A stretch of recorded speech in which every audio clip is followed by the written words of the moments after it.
যার যেখানে যা খটকা লাগবে, হ্যাঁ, বাবারে Prospero will bring storm into this class. বেশ, দেখা যাক বৃষ্টিপাত হয় কিনা। যার যেখানে খটকা লাগবে কি করি বল, অল্প অল্প করে লিখে রাখবি। বিশাল বড় মেটেরিয়াল এমনিতেই তো, ওই মেটেরিয়ালের জন্য আমাকে এমনিতেই থামতে হবে। আর আমি বলি, এই যে এই বইটা, ঠিক আছে, নাইস কভার করা হয়েছে বইটাতে, দেখতে পাচ্ছ কি সুন্দর কভার। এই বইটা তো এমনিতে ফলো করা হয়, মজা হয়ে যায় যখন পোর্টার সিনের মতো সিন আছে, ঠিক আছে। ওই সিনে সব কথা থাকে না সবকটা এডিশনের মধ্যে। এটা তো অনেক পুরনো এডিশন, বহু পুরনো এডিশন। এই বইটা, এটা হচ্ছে অর্ঘর থেকে নেওয়া বই, ঠিক আছে। এইটা হচ্ছে থার্ড সিরিজের আর্ডেন শেক্সপিয়ার, যেটা আমি এখন দেখালাম। আগের ক্লাসে আমরা সেকেন্ড সিরিজের আর্ডেন শেক্সপিয়ার করেছিলাম, ওটার এডিটর হচ্ছে কেনেথ মুর। কলেজ সার্ভিস কমিশনে জিজ্ঞেস করবে যে ম্যাকবেথ পড়েছো, কোন বই ম্যাকবেথ পড়েছো, সেই ম্যাকবেথের বইয়ের তারপরে জিজ্ঞেস করবো কত সালের এডিশন, এডিটারকে, এরকম সব প্রশ্ন করে। তো কেনেথ মুরের নাম জানিস। আর এইটা ক্লার্ক আর মেসন, দুজন মহিলা এই বইটা করেছে, ঠিক আছে, থার্ড এডিশন করেছে আর্ডেনে। অসাধারণ একখানা ইন্ট্রোডাকশন এটার মধ্যে। তো আজকের ক্লাস মেটেরিয়ালে প্রচুর জিনিস শুনবে যেগুলো আগে শোনোনি, আর যেগুলো ভীষণই অন্যরকম কথাবার্তা। আর আগের যে ক্লাসটা ছিল, সেই ক্লাসটার মধ্যে যদি মনে থাকে তোদের, তাহলে আমরা কথা বলেছিলাম সেই, সেগুলো আমি একটু একটু করে দেখাবো, টাচ আপন করে যাবো আমি ডেফিনেটলি সেগুলোর উপরে। সেটা হচ্ছে জেমস দ্য ফার্স্টের কিরকম, মানে পাগল পাগল হয়ে গেছিল, যে লোকজন নাকি ওকে কি করতে চাইছে, খুন করতে চাইছে। তো জেমস দ্য ফার্স্টের একটু প্রবলেম ছিল, এই নিয়ে অনেক কিছু বলা হয়েছিল। আর দু নম্বর যেটা বলা হয়েছিল আগের ক্লাসে, সেটা হচ্ছে যে এই গান পাউডার প্লট তো বটেই, ঠিক, 1605 এর গান পাউডার প্লট তো বটেই।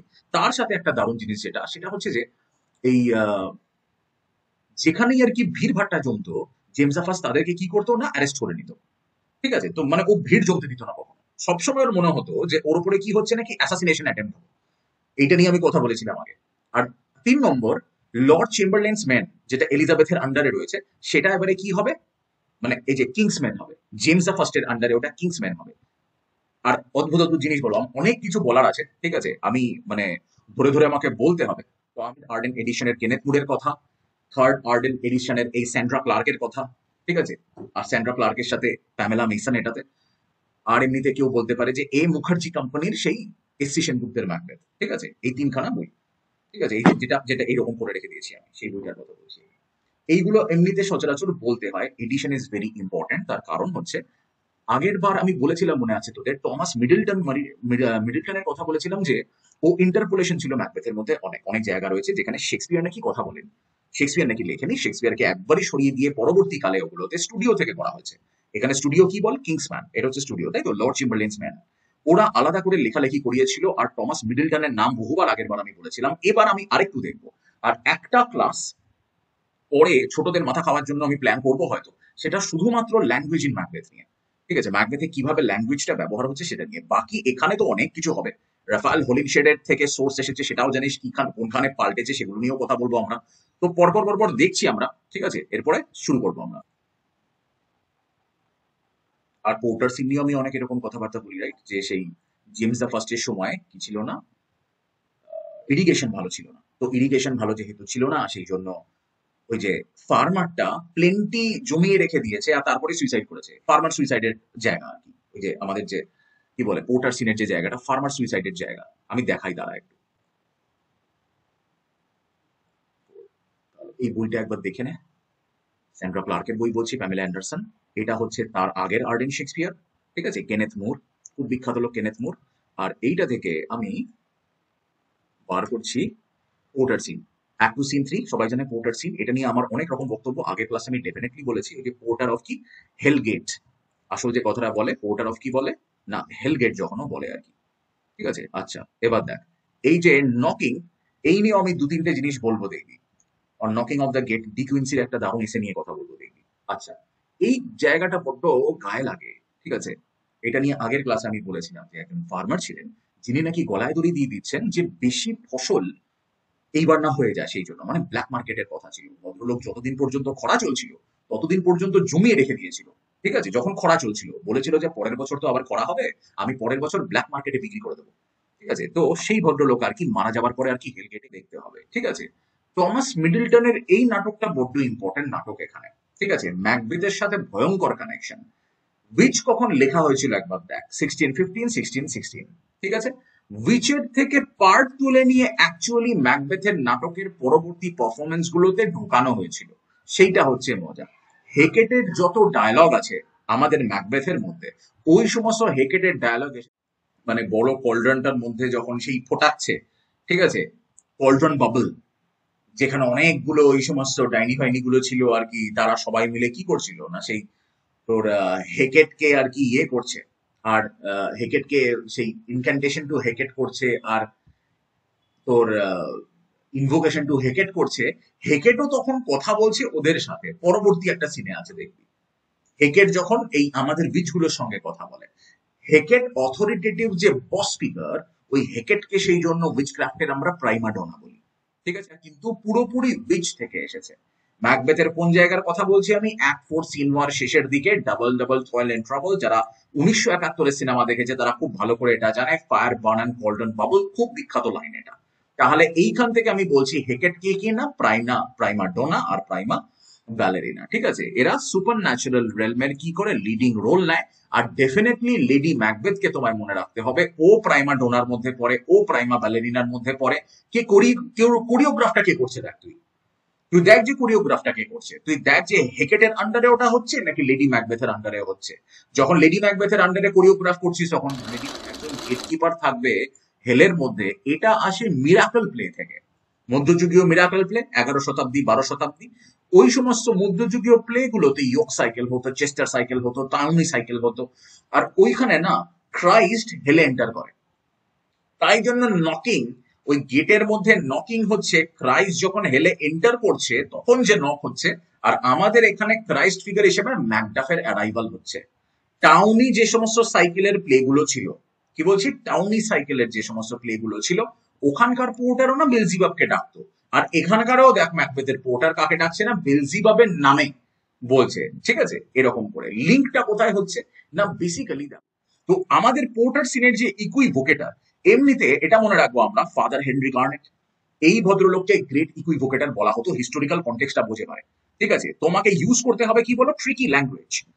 যখন তোমাকে বলা হবে যে আপনি গীতার উপরে হাত রেখে আপনি কসম খান, তখন তোকে ট্রিকি ল্যাঙ্গুয়েজ ইউজ করতে হবে, কারণ গান পাউডার প্লটে অ্যারেস্ট করা হয়েছে কাকে, এই ক্যাথলিক জেসুইটকে, ফাদার হেনরি গার্নেট।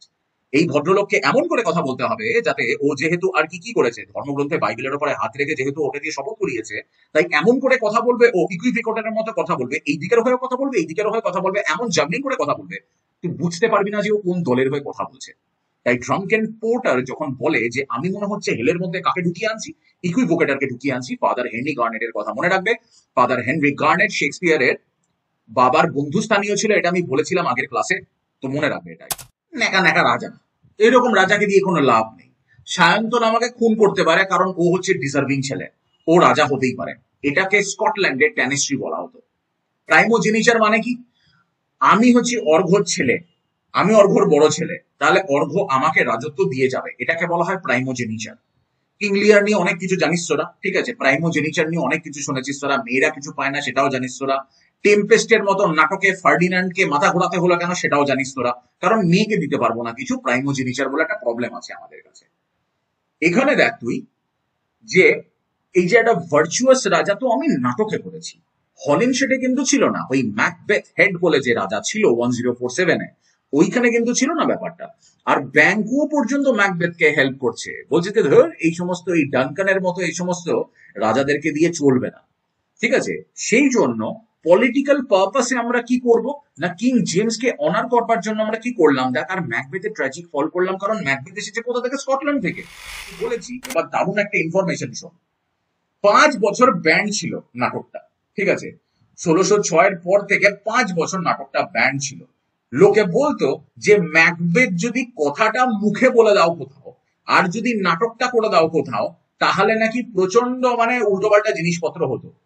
যেখানে নাটক হতো সেখানে পর্যন্ত উল্টোপাল্টা জিনিসপত্র হতো, ঠিক আছে। আর জেমস নিজেও জানতো এটা, প্রথমবার দুবার তো দেখে নিয়েছিল জেমস, প্রচন্ড খ্রিস্টান ভদ্রলোক কিন্তু, আর ভীষণ ভাবে এই ডাইনি সন্দেহ, এই উইচক্রাফট, এই ডাইনিরা যে টুকটাক গুলো করে বেড়ায়, এগুলোকে প্রচন্ড রকম বিশ্বাসী। বলা হতো যে ম্যাকবেথে নাকি এত সত্যিকারের স্পেল ব্যবহার করা হয়েছে, শেক্সপিয়ার নাকি দারুণ সত্যিকারের স্পেল ব্যবহার করে দিয়েছে, আর অ্যাকচুয়ালি ডাইনিরা কি করে সেটা দেখিয়ে ফেলেছে নাকি, যার জন্য ওই প্লেটাকে ওরা সবসময় বলতো সেই সময় 1606-এ একদম মানে অভিশপ্ত নাটক এটা। সেই জন্য নাটকটাকে লোকে কি বলে ডাকতো? দ্য স্কটিশ প্লে, এই নামে ডাকতো লোকে। লোকে কখনো মুখে ম্যাকবেথ বলতো না। যদি তুই ম্যাকবেথ বলে ফেলিস তাহলে থিয়েটারটার কিন্তু খুব ক্ষতি হয়ে যাবে, ঠিক আছে? সেই জন্য থিয়েট্রিক্যাল সার্কেলে কি বলা হতো? স্কটিশ প্লে বলা হতো। একটা সেলারের ওয়াইফ কোলের মধ্যে চীনাবাদাম নিয়ে খাচ্ছিল, খাচ্ছিল খাচ্ছিল খাচ্ছিল, কুচুম কাচুম করে খাচ্ছিল। আমি ওখানে গিয়ে বললাম, এ বাদাম দে। আর তখন ওই সেলারের ওয়াইফ কি বলল? ভাগ এখান থেকে, ডাইনি শালা মাগি শালা ভাগ। ওর হাজবেন্ড নাকি অ্যালাপোতে গেছে, আর ওর হাজবেন্ড নাকি সেলার কোন জাহাজের টাইগার, ঠিক আছে? এইখানটাতে এরপরে তুমি যখন পড়বে তুমি বুঝবে যে তখন কিন্তু অ্যাকচুয়ালি টাইগার ছিল। এবার দেখ একবার, একটা শিপ ছিল যেটার নাম টাইগার, 5 ডিসেম্বর 1604 থেকে 27 জুন 1606, ঠিক আছে? 81 উইক 567 দিন পর্যন্ত এই টাইগারটা, ওটা কিন্তু সমুদ্রে ছিল। এটা ওটা একটা অ্যাকচুয়াল ভয়েজ কিন্তু টাইগার। এটাকে বলে জিওপলিটিক্যাল হিস্টোরিক্যাল কনটেক্সটে দাঁড় করানো, হিস্টোরিক্যাল একটা টাইমের মধ্যে দাঁড় করানো ওটাকে। তো এইটা একটু মনে রাখিস। অম্বিকাকে বলছি, পৃথিবীর কোনো পরীক্ষাতে কোনো ইন্টারভিউ কেউ জিজ্ঞেস করবে না এটা, ঠিক আছে? নিশ্চিন্ত থাক। আচ্ছা,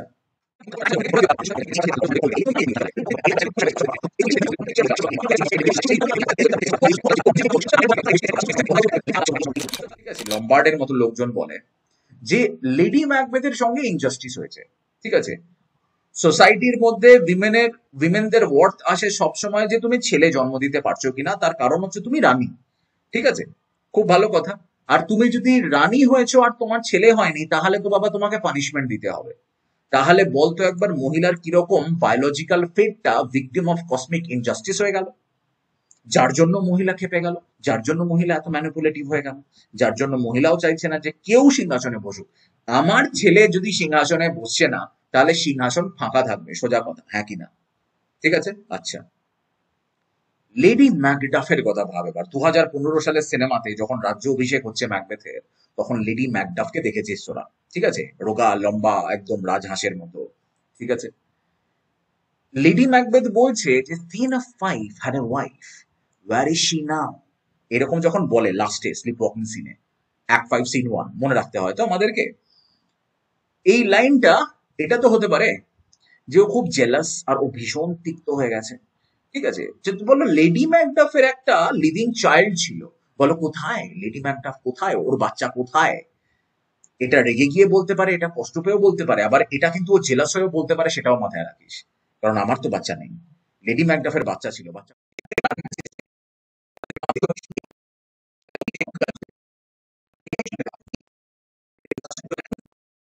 ট্যানিস্ট্রি প্রাইমোজেনিচার নিয়ে এখানটা দেখবে একটু, যে ম্যাকবেথের মনে হচ্ছে, ঠিক আছে, যে স্কটিশ ট্রেডিশনের জন্য মনে হচ্ছে যে প্রাইমোজেনিচারের জন্য আমি কিছু পাচ্ছি না, তো আমি কি করবো? রাজাকে মেরে আমি সবকিছু নেব। লর্ডস অ্যানয়েন্টেড টেম্পল খুব সুন্দর জায়গা, ডিভাইন কিংশিপ বোঝায় আমাদের।